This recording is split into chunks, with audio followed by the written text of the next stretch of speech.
Você ora, jejua, lê a palavra, vai na igreja, mas a sua vida continua igual. As coisas não melhoram, não andam e você fica pensando por quê?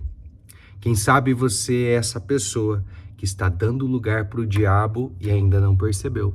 Como assim, Eduardo, dar lugar ao diabo? É isso que está escrito aqui em Efésios 4, 27. Não deem lugar ao diabo. Sobre isso que nós vamos falar aqui. Como eu posso estar dando lugar ao diabo sem perceber? O que eu faço para fechar essa porta que consciente ou inconsciente eu abri? Imagine uma situação. Você está indo para o banheiro, né? E geralmente uma pessoa quando vai no banheiro, ela tranca a porta, ela fica ali sozinha, né? Principalmente dependendo do que você vai fazer ali no banheiro. Uma pessoa tem que ser muito íntima da outra para entrar junto no banheiro. Imagina que ao entrar no banheiro, alguém bate na porta e quer entrar. Você abre, você continua sendo o mesmo, fazendo ali suas necessidades, ou você deixa a porta fechada e você fala, não, espera eu sair daqui, deixa eu terminar aqui para que aí depois eu saia, né? Geralmente o diabo, ele não bate a porta. O diabo, ele vem e ele vê a porta aberta, destrancada e ele entra. Muitas pessoas dão lugar ao diabo sem perceber. Sabe aquela mentirinha que você conta? Sabe aquela coisa que você esconde, que você omite, você pensa, isso aqui o meu marido não precisa saber. Isso aqui a minha esposa não precisa saber. Eu vou poupar ela, né? Ai, coitadinha, eu não vou, né? Que dó dela, eu não vou contar isso para que ela não se preocupe com essas coisas. Sabe, são nesses pequenos detalhes que nós vamos abrindo concessões para o diabo entrar na nossa vida. Olha o contexto que interessante de Efésios. Efésios, ele começa aqui no verso 17 dizendo, assim eu lhes digo e no Senhor insisto, que não vivam mais como os gentios que viviam na inutilidade dos pensamentos. Sabe, tem lugares que nós passamos e ouvimos coisas que são tão inúteis, que não fazem sentido, que não edificam. Sabe, tem pessoas que gastam tanto tempo com distrações, com coisas que não vão edificar, que não vão estruturar, sabe, vão falar de repente de murmuração, vão reclamar um do outro. Isso daqui está falando Paulo para nós não sermos esse tipo de pessoas. Eles estão obscurecidos no entendimento e separados da vida de Deus por causa da ignorância em que estão. Sabe, não é culpa daquela pessoa, mas nós estamos aqui para abrir o entendimento, para tirar a pessoa da ignorância e levar ela para esse novo nível de maturidade. Separados da vida de Deus por causa da ignorância em questão, devido ao endurecimento do coração. Sabe aquele tipo de pessoa que já sabe tudo? Não, é assim, eu já faço. Não, é dessa forma, eu já faço isso, eu sei. Sabe, é tão difícil de você falar com uma pessoa que tudo ela sabe, tudo ela já faz, ela não tem espaço ali para melhorar. Eu costumo dizer, né, quando uma pessoa pergunta como que eu estou, eu falo, eu estou bem, graças a Deus, mas tem espaço para melhorar. Nós precisamos sempre ter espaço para aprender, espaço para melhorar. Nós não sabemos todas as coisas. Sempre precisamos entender que há algo que eu posso aprender e há algo que eu posso ensinar. Ninguém é tão ignorante a um assunto que não possa ensinar sobre algo e ninguém é tão sábio que não tenha mais nada para aprender. Todo sábio, ele sabe que precisa aprender. Nós temos esse desejo por aprender e cada vez mais. Então, se você está aqui, parabéns, porque você está querendo aprender, está querendo ir para um próximo nível. E Paulo continua dizendo assim, tendo perdido toda a sensibilidade, eles se entregaram à depravação, cometendo como avidez toda espécie de impureza. O que mais nós vemos nesse mundo que nós vivemos, na sociedade, é pessoas achando normal aquilo que para Deus não é. Tratam aquilo que está comum como se fosse normal. A imoralidade, a sensualidade, a impureza, todas essas coisas não refletem aquilo que Deus tem para nós. Sabe, nós precisamos nos levantar como pais, como homens de família, como mulheres sábias que edificam o lar. Nós precisamos defender os princípios cristãos da família. Nós precisamos ir contra, não devemos dar lugar ao diabo. O diabo, ele tem conquistado cada vez mais espaço na mídia, na política, nos entretenimentos, em tantas áreas, né? No cinema. Olha lá um cartaz, você vai no cinema. Quantos filmes tem? Agora fala para mim, quantos filmes ali vão edificar a sua vida? São vários filmes de terrores, filmes de ação, filmes sensuais, alguns filmes infantis que têm uma mensagem subliminar escondida, oculta. Nós precisamos nos levantar contra isso. Nós precisamos ser família cristã e não dar espaço para o diabo, não achar normal que num shopping, que em qualquer lugar as pessoas elas estão indo e depravando o evangelho, sensualizando, sabe? Nós precisamos nos posicionar. E aí aqui o Paulo continua dizendo: todavia, não foi isso que vocês aprenderam de Cristo. Olha o que Paulo está falando, que sério isso. Não foi isso, Éfeso, não foi isso que vocês aprenderam de Cristo. E aqui ele pode estar falando com o João, com a Maria, com o Mário, com o Tiago, com quem for, ele está falando conosco. Eu não sei, você pode escrever o seu nome aí, eu vou saber quem está ouvindo, né? São milhares de pessoas. Só esse mês eu estava olhando aqui, foram mais de 16 mil pessoas que estavam aqui participando. Parabéns, né? Você que mesmo de forma oculta está ouvindo aí esse vídeo, não curte, não compartilha, não se inscreveu ainda no canal, né? Ainda não escreveu um comentário aqui, mas Deus sabe que você está sendo edificado com esse conteúdo e isso basta, tá? Você não precisa nem se manifestar aí. A minha alegria é saber que a palavra tem edificado a sua vida e tem alcançado tantas vidas.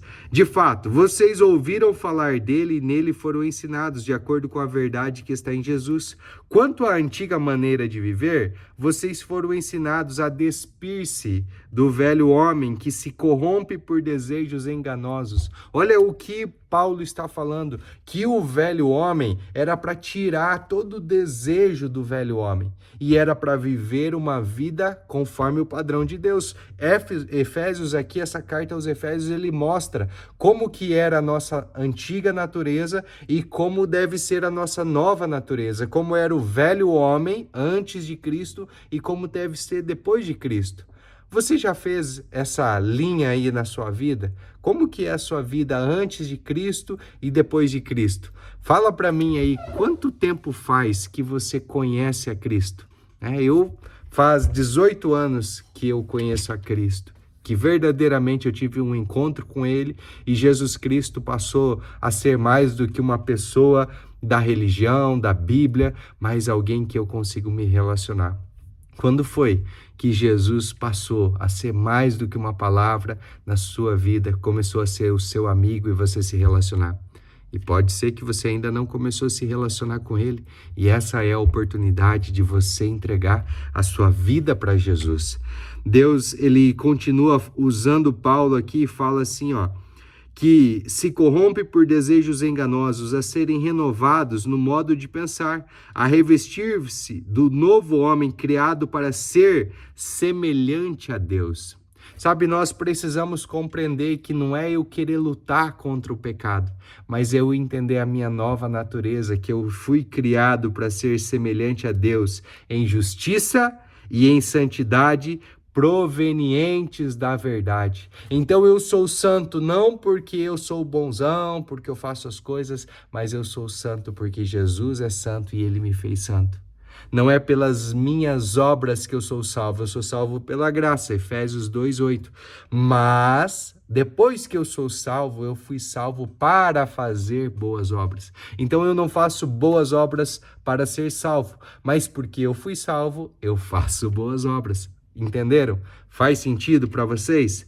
Portanto, cada um de vocês deve abandonar a mentira. Mentira é pecado. Apocalipse 21:8 coloca no mesmo nível o homicida e o mentiroso. Você já pensou que tem o mesmo peso para Deus você matar uma pessoa e você mentir para uma pessoa? E parece algo, é um pecadinho, né? É só uma mentirinha branca. É para proteger a pessoa. Querido, quando você está mentindo, você está dando lugar ao diabo. Você deixaria o diabo entrar no banheiro com você? E por que o teu celular entra? Por que você fica vendo vídeos imorais? Por que você se esconde? Será que no seu quarto, no seu momento de intimidade com a sua esposa, o Espírito Santo pode estar lá para se manifestar? Será que é santo o seu ato sexual? Você sabia que foi Deus que criou o ato sexual? E é para ser santo? É para ser separado? É para glorificar a Deus? Tudo quanto fizermos é para glorificar a Deus? Nós precisamos entender que Deus vê tudo. Você pode se trancar num banheiro, você pode se trancar num escritório, você pode acessar sites ali de forma oculta, né? Não sei como que você pode usar de vários artifícios para tentar esconder da sua esposa, do seu esposo, dos seus pais, mas de Deus a gente não consegue esconder nada. Deus fala na sua palavra que se nós subirmos ao mais alto céu, ou nós descermos ao mais profundo abismo, os seus olhos, eles estão sobre nós. Ele consegue ver, ele consegue enxergar tudo. A pergunta é, o Espírito Santo, que vê através dos nossos olhos, porque se ele habita em nós, ele vê através dos nossos olhos. O que você está vendo está agradando o Espírito Santo ou está entristecendo o Espírito Santo? Eu vou chegar lá ainda aqui no verso 30. Não entristeçam o Espírito Santo de Deus, com o qual vocês foram selados para o dia da redenção. Muitas pessoas, elas esquecem do Espírito Santo. Quando vão no banheiro, de repente vão num bar, numa festa, e aí acabam esquecendo. O que o Espírito Santo quer falar comigo e com você hoje? O Espírito Santo continua falando através da vida de Paulo. Portanto, cada um de vocês deve abandonar a mentira, falar a verdade ao seu próximo, pois todos somos membros de um mesmo corpo. Quando vocês ficarem irados, não pequem. Não tem problema ficar irado, o problema é pecar. O problema não é você receber algo que te ofendeu, o problema é o que você vai fazer com aquela ofensa. O correto é você levar a ofensa para Deus, mas muitas pessoas, ao invés de levar para Deus aquela ofensa, elas levam no pé da letra e reagem e tentam se defender. E ele diz, apaziguem a sua ira antes que o sol se ponha. Você gostaria de começar o seu dia já dando espaço para o diabo? Ou você prefere, antes de acabar o dia, já colocar em ordem a sua casa, algum relacionamento, algo que te feriu, algo que te magoou?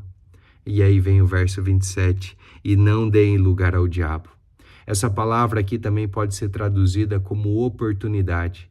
O diabo é aquele que está buscando uma oportunidade. Talvez você tenha recebido convites, oportunidades para você pecar. E o pecado é bom, é gostoso. Se não fosse bom, você não pecaria. Mas o pecado tem uma consequência terrível. É como o açúcar, né? Quando você come algo doce, ele é gostoso. Mas quando você começa a comer ali, é algo viciante. E aí aquele doce, aquele açúcar, aquele chocolatinho, ele vai te trazer consequências. Se você não cuidar, a forma que você tem se alimentado pode ser fatal. Até mesmo você diminuir o seu tempo de vida.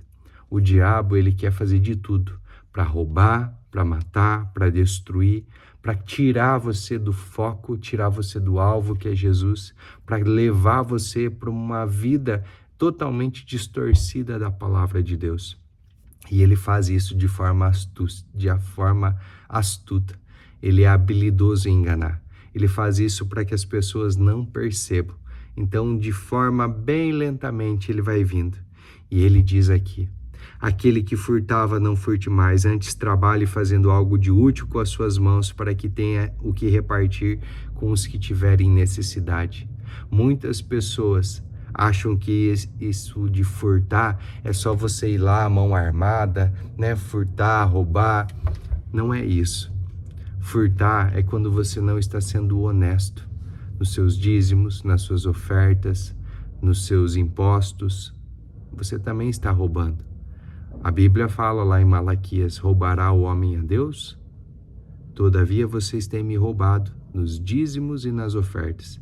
Se a Bíblia fala que o ladrão não vai para o céu, quem está roubando de Deus, será que vai?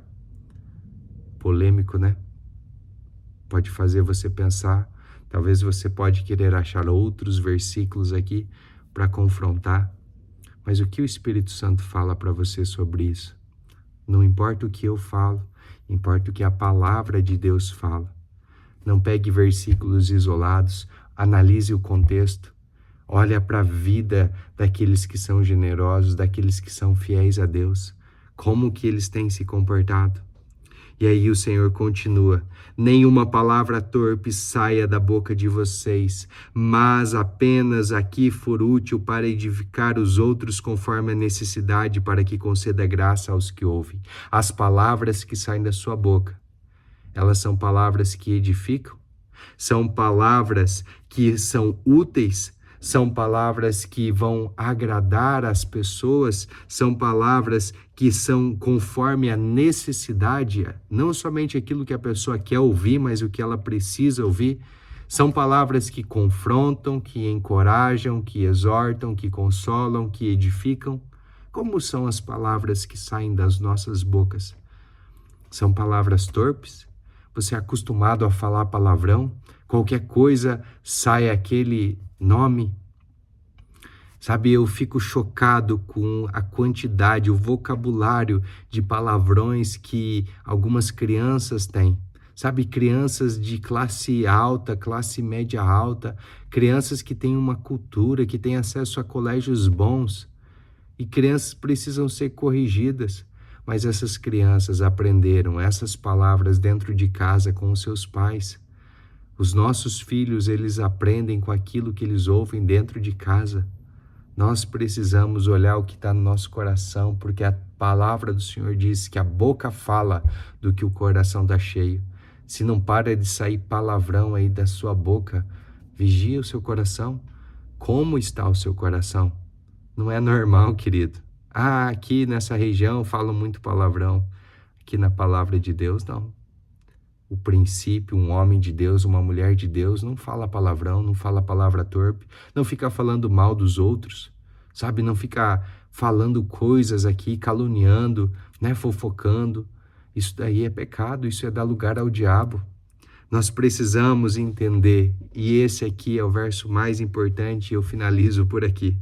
Não entristeçam o Espírito Santo de Deus, com o qual vocês foram selados para o dia da redenção. Livrem-se de toda amargura, indignação, ira, gritaria, calúnia, bem como de toda maldade. Sejam bondosos e compassivos um para com os outros, perdoando-se mutuamente, assim como Deus os perdoou em Cristo. Às vezes nós achamos que é só nós que temos que perdoar, mas nós também ofendemos. E às vezes nem percebemos e precisamos pedir perdão. Então, perdoar mutuamente é isso. Eu peço perdão, eu libero perdão, mas eu não retenho mágoa no meu coração. Eu não dou lugar para o diabo.